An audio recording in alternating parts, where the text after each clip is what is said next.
Selamat pagi, siang, sore, malam. Kami dari kelompok 8 dari kelas Mesin Learning G, Fakultas Teknologi Informasi UKSW. Kami akan mempresentasikan hasil kerja kelompok kami. Sebelumnya, perkenalkan, Aku Ariel Ratu dengan NIM 672022 dan saya Angelika D. Ardina dengan NIM 67 2023. Saya Elizabeth Hana Felicia dengan NIM 67 2023 285. Dan saya Lawita Puspa Elok Pembayun dengan NIM 67 2023 326. Oke, jadi kelompok kami, kelompok 8 itu mendapat studi kasus yang ketiga. Nah, apa sih studi kasus yang ketiga itu? Jadi, studi kasus yang ketiga itu adalah breast cancer classification. Nah, dari kasus ini itu, apakah kasus ini termasuk ke dalam supervised learning atau unsupervised learning? Nah, jadi breast cancer classification ini sudah termasuk ke dalam supervised learning. Kenapa? Karena dataset yang kita gunakan itu sudah ada kolom diagnosisnya. Jadi dalam top kolom itu sudah ada penjelasan bahwa cancer itu ganas ataupun jinak. Nah, sehingga dari dataset itu kami bisa langsung memprediksi apakah cancer itu tuh ganas ataupun jinak. Seperti itu. Kemudian kami akan menjelaskan tentang dataset yang telah kita gunakan. Jadi dataset itu tuh berasal dari breast cancer Wisconsin yang berbentuk dalam diagnosis seperti itu, di mana kami mengambil dataset itu dari library kaggle.com. Nah, jumlah baris maupun kolom itu dalam dataset ada sebanyak 569 baris, di mana satu barisnya itu mengimplementasikan dari satu data sampel dari pasien. Nah, kemudian dari jumlah data kolomnya itu ada sebanyak 32 kolom, di mana satu kolomnya itu berisikan ID yang ada ID dari pasiennya. Kemudian satu kolom berisikan diagnosis yang sudah saya sempat singgung di slide sebelumnya. Itu satu kolom itu berisi diagnosis. Jadi di mana M itu mengimplementasikan ganas dan juga B itu mengimplementasikan dari jinak. Sedangkan 30 kolom lainnya itu berisikan numerik. Jadi hasil pengukuran karakteristik dari sel kanker tersebut. Nah, contohnya itu seperti tekstur, radius, dan juga area dan lain sebagainya. Nah, dalam dataset ini ada memiliki dua tipe data, yaitu yang berupa huruf dan juga berupa angka. Nah, yang kalau misal berupa huruf itu tuh seperti diagnosis yang sudah dijelaskan di poin sebelumnya, di mana diagnosis itu berupa huruf M dan juga B. Nah, jika yang angka itu berbentuk seperti float, seperti itu. Kemudian next kita akan menjelaskan tentang 5 metode dari mesin learning. Nah, yang pertama itu ada logistic regression, di mana jenisnya itu berbentuk klasifikasi atau biner 0 dan 1 dan juga bisa dikembangkan atau diperluas dengan multi kelas yang bisa menggunakan strategi when versus rest seperti itu. Sedangkan cara kerjanya itu menghitung probabilitas dari suatu input yang masuk menggunakan sigmoid. Nah, sigmoid ini adalah salah satu fungsi matematika. Nah, kelebihan dari metode yang pertama ini adalah model ini cepat dilatih dan juga mudah diimplementasikan. Jadi, cocok untuk klasifikasi biner yang memberikan interpretasi probabilistik yang jelas. Kemudian yang kedua itu ada support vector mesin atau SFM, di mana jenisnya itu berbentuk klasifikasi atau biner serta dapat digunakan untuk multi kelas yang menggunakan strategi one versus one dan juga one versus rest. Nah, cara kerjanya itu mencari K dari tetangga yang terdekat dari data yang terbaru, kemudian menentukan kelas menurut mayoritas tetangganya. Nah, kelebihan dari metode yang kedua ini itu adalah sederhana dan intuitif. Nah, jadi metode yang kedua ini cocok untuk dataset yang atributnya sudah dinormalisasikan. Jadi performanya akan turun jika datanya tidak dinormalisasi atau dalam jumlah yang sangat besar. Kemudian yang ketiga itu ada Kinnear Newborns atau KNN, di mana jenisnya itu berbentuk klasifikasi biner dan juga multikelas. Cara kerjanya itu mencari hyperplane atau garis pemisah terbaik dari pemisah dua kelas yang marginnya maksimal. Nah, kelebihan dari metode yang ketiga ini itu tuh efektif untuk data berdimensi yang tinggi dan menggunakan kernel yang menangani data nonlinear serta akurasi yang tinggi juga. Jadi, metode yang ketiga ini cocok untuk data yang memiliki dimensi tinggi atau berjumlah yang banyak, besar seperti itu. Kemudian yang ketiga itu ada random forest, di mana jenis dari metode yang keempat ini adalah klasifikasi berbentuk biner. Nah, dapat disesuaikan untuk multilabel. Salah. Nah, yang keempat itu jenisnya ada klasifikasi yang berbentuk biner, multikelas dan juga bisa disesuaikan untuk multilabel. Nah, cara kerjanya itu mengambil beberapa decision tree secara acak dan mengambil hasil prediksi terbanyak sebagai hasil akhirnya. Nah, kelebihan dari random forest sendiri itu tuh model ini tahan terhadap overfitting dan memiliki akurasi yang tinggi juga. Nah, jadi dari random forest itu bekerja dengan baik pada dataset yang besar dan juga kompleks.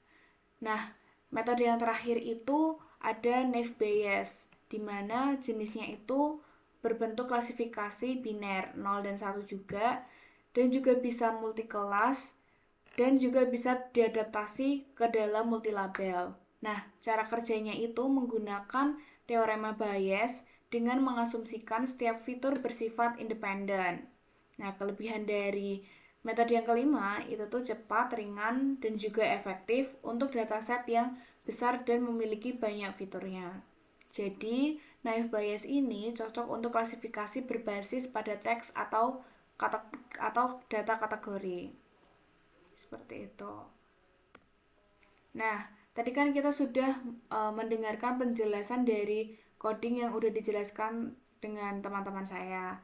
Nah, jadi metode yang paling optimal yang kita gunakan dari dataset juga itu yang paling optimal adalah metode random forest. Kenapa? Karena dengan metode random forest ini mampu menangani data non-linear dan interaksi antar fitur dan juga memberikan akurasi yang tinggi itu bisa mencapai 96% dan juga cenderung lebih stabil dari robust dibanding model yang tunggal. Seperti itu. Selanjutnya kita masuk ke kesimpulan. Jadi inti dari study case ini bahwa machine learning itu sangat membantu di bidang medis, terutama untuk diagnosis kanker payudara. Dengan memanfaatkan dataset yang sudah dilabeli dari Kaggle, jadi kita tahu mana yang malignant dan mana yang benign, ganas atau jinak, dan itu sangat membantu. Dan kita juga pakai platform seperti Google Colab dan Kaggle Notebook, dan dari situ kita bisa bandingkan performa dari beberapa algoritmanya. Dan hasil akhirnya kita dapat model random forest yang akurasinya sangat tinggi, yang bahkan melebihi dari 96%.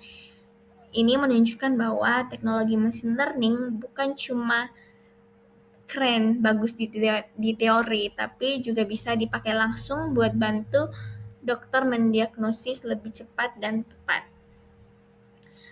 Dan masuk ke breast cancer classification-nya. Jadi proyek ini kami melakukan klasifikasi kanker payudara, yaitu memprediksi apakah kanker ini ganas atau jinak. Jadi ada beberapa tools dan platform yang kami pakai. Di sini ada bahasa pemrograman. Kami memakai Python. Untuk platform eksperimennya kami pakai Kaggle Notebook. Untuk code editornya kami pakai Google Colabs. Dan untuk referensi utamanya kami mengacu pada notebook dari Shera Sengupta di Kaggle yang berjudul Breast Cancer Prediction with 7 Models. Dari situ kami mempelajari cara kerja model dan akhirnya kami sesuaikan. Dan kemudian masuk di library. Di sini ada logistic regression, ini untuk model regresi logistiknya yang cocok buat klasifikasi biner seperti kasus kanker ini, jinak atau ganas. Kemudian ada KNN, ini prinsipnya sederhana, prediksi dibuat berdasarkan tetangga lebih terdekat di data. Kemudian ada CFC untuk support vektor mesinnya. Kemudian ada decision tree classifier untuk decision tree-nya. Kemudian ada random forest classifier, ini versi lebih kuat dari decision tree. Kemudian ada gradient boosting classifier, model boosting yang lebih fokus dan dia bisa pelan-pelan memperbaiki kesalahan prediksi sebelumnya. Kemudian ada Gaussian NB, ini untuk Navy base-nya. Dan untuk persiapan datanya, kami pakai train test split yang berfungsi untuk membagi datasetnya. Kemudian ada standard scaler-nya yang melakukan normalisasi data. Kemudian ada accuracy score, classification report, confusion matrix untuk evaluasi modelnya. Selain library untuk model, kami juga pakai library pendukung yang sangat penting untuk mengelola data sebelum dipakai ke modelnya. Di sini ada pandas, fungsi utamanya itu mengelola data dalam bentuk tabel seperti di Excel, tapi jauh lebih fleksibel dan cepat. Contohnya itu dia membaca dataset dalam format CSV agar bisa diolah dalam Python.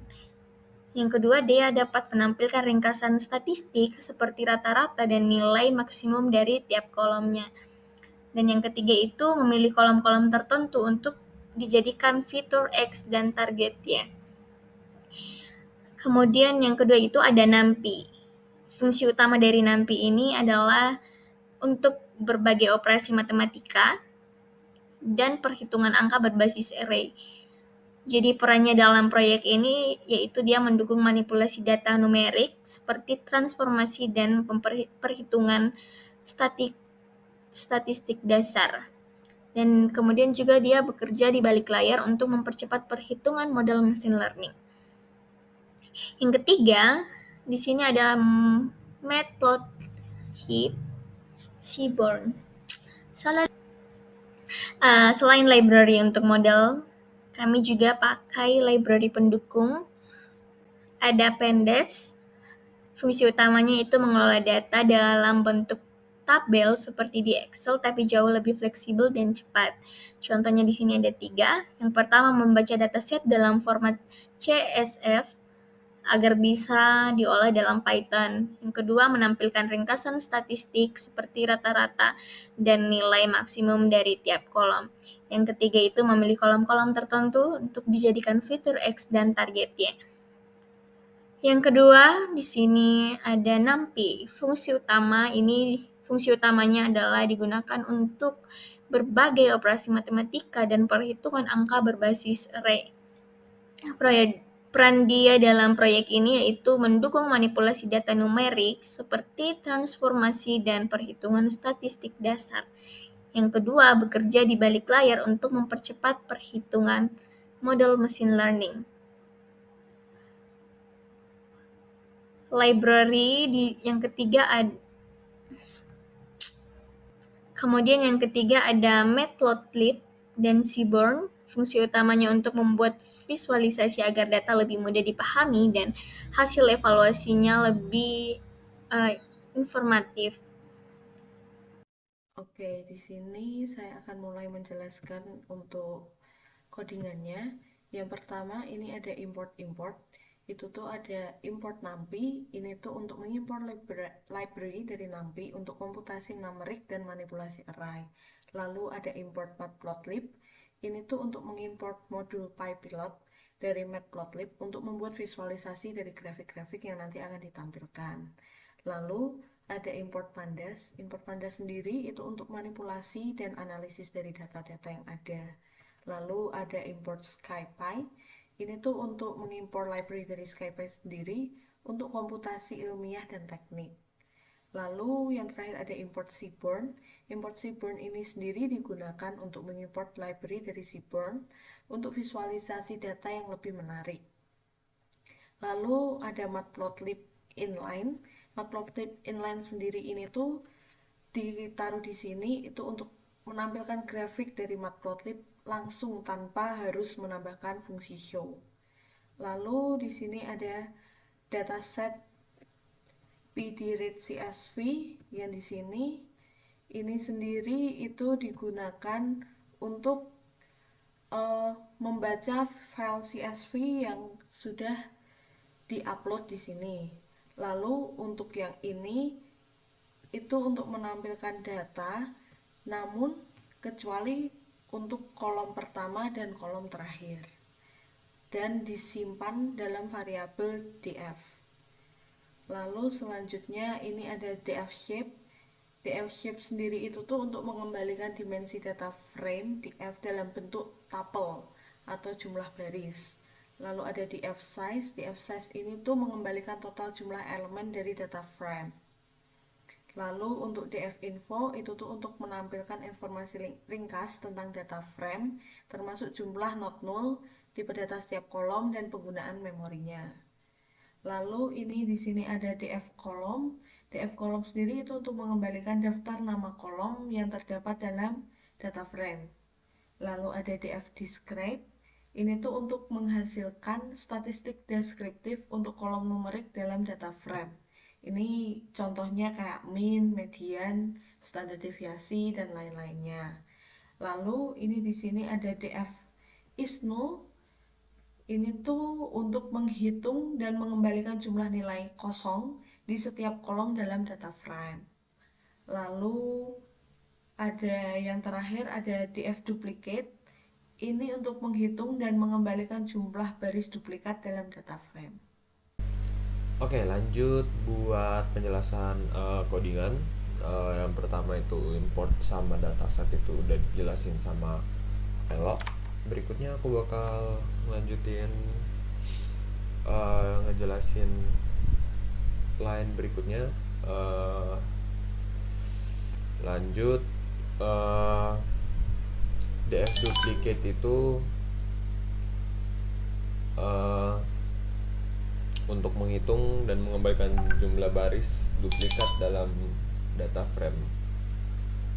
Lanjut yang SNS scatterplot ini untuk visualisasi scatterplot ya, buat untuk membuat scatterplot untuk kolom radius min terhadap diagnosis menggunakan Seaborn. Jadi ini buat apa, scatterplot untuk ini ya, ngukur radius min terhadap diagnosis ya. Jadi yang ada malignan sama apa sih malignan ini untuk yang ganas sama yang gak ganas ya, kankernya. Oke, lanjut. Ini scatterplot semua. Scroll. Nah, ini yang SNS set style ini buat ngubah visualisasi ya, gaya visualisasinya.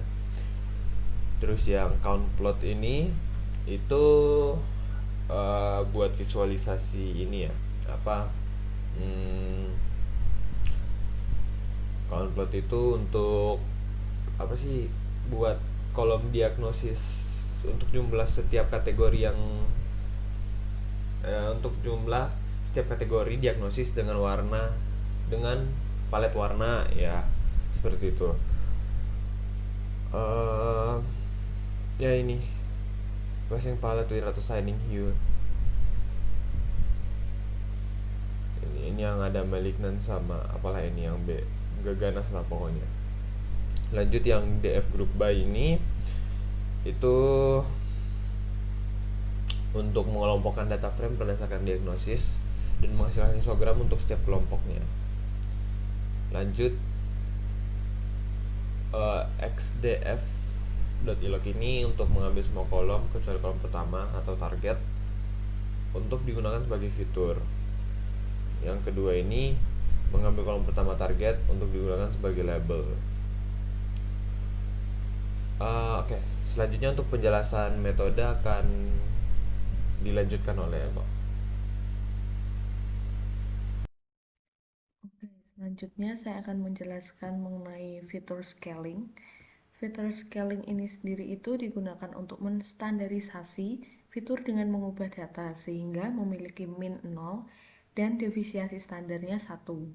Hal ini itu tuh penting dilakukan ketika kita memiliki data-data yang sensitif terhadap skala dari data tersebut. Lalu selanjutnya saya akan menjelaskan tentang metode-metode yang digunakan. Di sini yang pertama ada logistic regression.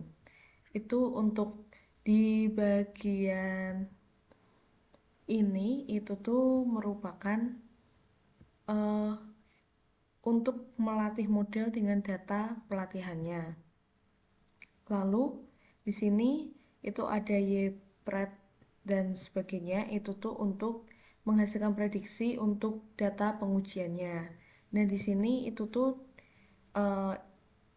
data-data yang diuji itu tuh menggunakan metrik seperti akurasi, precision, recall, event score, dan ROC score. Lalu untuk menilai modelnya itu tuh kita menggunakan visualisasi dari ROC curve. ROC curve ini itu tuh untuk menampilkan trade-off antara true positive rate atau TPR dan false positive rate atau FPR. Lalu untuk di area under curve ini sendiri di bagian sini itu tuh untuk memberikan ukuran kinerja dari model tersebut. Nah, untuk model yang pertama yaitu model logistic regression itu tuh menghasilkan akurasinya sekitar 94,4%, untuk precisionnya sekitar 92,4%, untuk recallnya sekitar 92,4%, untuk event score-nya sekitar 92,4%, dan untuk ROC score-nya sekitar 94%. Lalu yang kedua di sini ada k-nearest neighbor. Ini juga sama, di bagian ini itu tuh untuk melatih model dari KKN ini sendiri. Lalu di bagian sini itu tuh untuk menghasilkan prediksi untuk data pengujiannya. Di sini tuh juga masih sama, kita tetap menggunakan metriknya itu tuh akurasi, precision, recall, event score, dan ROC score.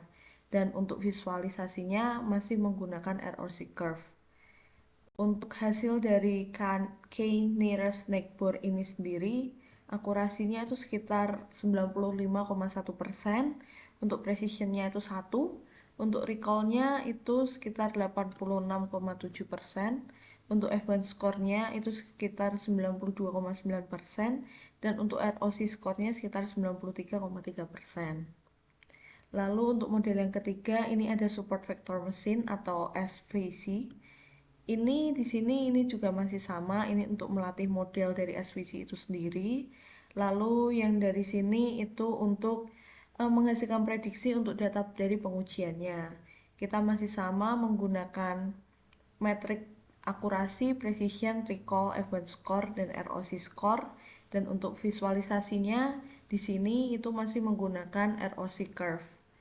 Dan untuk hasil dari support vector mesin ini sendiri itu akurasinya sekitar 96,5%, precisionnya 94,4%, recallnya sekitar 96,2%, event score-nya sekitar 95,3%, dan untuk ROC score-nya sekitar 96,4%. Lalu untuk metode selanjutnya kita menggunakan kernel SVM. Di sini masih sama seperti sebelumnya. Di sini untuk melatih model dari kernel SVM-nya. Lalu untuk yang di bagian sini itu tuh untuk menghasilkan prediksi dari data pengujiannya, itu masih menggunakan metrik ini ada akurasi, precision, recall, event score, dan ROC score. Lalu untuk visualisasinya juga masih sama menggunakan ROC curve. Lalu untuk yang di sini hasil dari kernel SVM ini sendiri buat akurasinya itu tuh sekitar 96,5%, precisionnya 96,1%, recallnya 94,3%, event score-nya sekitar 95,2%, dan untuk ROC skornya sekitar 96%. Lalu di sini ada metode naive Bayes. Di sini juga masih untuk melatih model naive Bayes itu sendiri. Lalu yang di sini itu tuh untuk menghasilkan prediksi dari data pengujian dan masih menggunakan metrik seperti akurasi, precision, recall, F1 score, ROC score. Lalu untuk tampilannya itu kita juga masih menggunakan visualisasi dari ROC curve itu, dan hasil dari naive Bayes ini sendiri akurasinya sekitar 92,3%, precisionnya sekitar 90%, untuk recallnya sendiri sekitar 88,6%, untuk F1 skornya 89,5%, untuk ROC skornya sekitar 91,5%. Lalu di sini ada metode decision tree. Ini juga untuk melatih model decision tree itu sendiri. Lalu yang di sini itu tuh untuk menghasilkan prediksi untuk data pengujiannya masih menggunakan metrik-metrik seperti akurasi, precision, recall, F1 score, dan ROC score. Untuk visualisasinya juga masih sama menggunakan visualisasi dari ROC curve. Lalu untuk hasil dari decision tree ini sendiri itu tuh akurasinya sekitar 95,1%, precisionnya sekitar 89,6%, recallnya sekitar 98,1%, F1 skornya sekitar 93,6%, dan untuk ROC skornya sekitar 95,7%. Lalu yang terakhir di sini ada metode random forest yang kita gunakan. Ini masih sama di sini untuk melatih metode dari random forest itu sendiri. Lalu di sini untuk menghasilkan prediksi dari data pengujiannya, kita masih menggunakan matriks akurasi, precision, recall, F1 score, dan ROC score. Lalu untuk visualisasinya juga masih sama, masih menggunakan ROC curve. Lalu di sini untuk hasil dari random forest ini sendiri, akurasinya sekitar 96,5%, precisionnya sekitar 94,4%, recallnya sekitar 96,2%, F1 skornya sekitar 95,3%, dan untuk ROC skornya sekitar 96,4%. Dari metode-metode yang sudah kita gunakan, kalau dilihat dari akurasi, precision, recall, F1 score, dan ROC score, metode yang paling optimal digunakan untuk menganalisis dari data-data yang kita miliki tentang data dari kanker payudara itu tuh ada di random forest ini sendiri, karena dia memiliki tingkat akurasi, precision, recall, F1 score, dan ROC score yang paling tinggi.